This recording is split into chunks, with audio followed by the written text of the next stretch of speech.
আসসালামু আলাইকুম ওরহমতুল্লাহ বারাকাতুহু। পবিত্র শবে বরাত পর্ব পঞ্চম।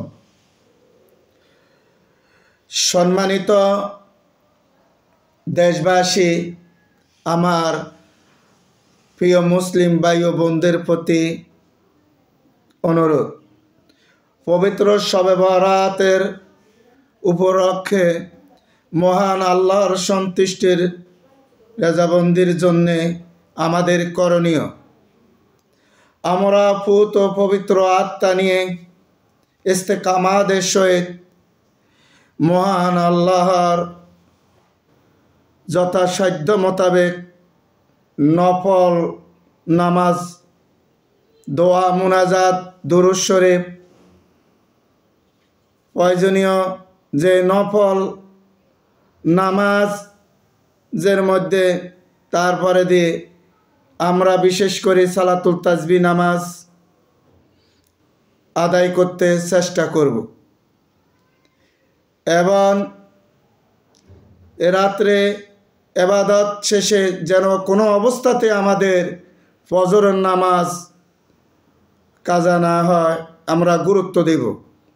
এবং শবে বরাতের দিনে আমরা নফল রোজা রাখব। মা বাবা অত্যন্ত আমাদের গুরুত্বপূর্ণ, যে মা বাবার সেবা করা, মা বাবার খেদমত করা আল্লাহ ফরজ করে দিয়েছেন। মা বাবা জীবিত থাকলে ওনাদের সন্তুষ্ট নিব এবং ওনাদেরকে যেইভাবে হোক ওনাদের থেকে ক্ষমা চেয়ে নিব। আর যদি ওনারা জীবিত না থাকেন তাহলে আমাদের করণীয় হলো ওনাদের মাগফিরাতের জন্য মহান রাব্বুল আলামিনের নিকট দোয়া মুনাজাত করা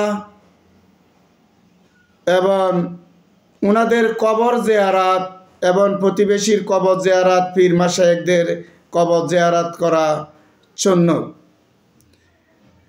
আর আমরা প্রতিজ্ঞাবদ্ধ হব যে রমজান মাসে যেন মহান আল্লাহর নৈকট্য অর্জনের জন্যে আমরা যেন 30টি রোজা,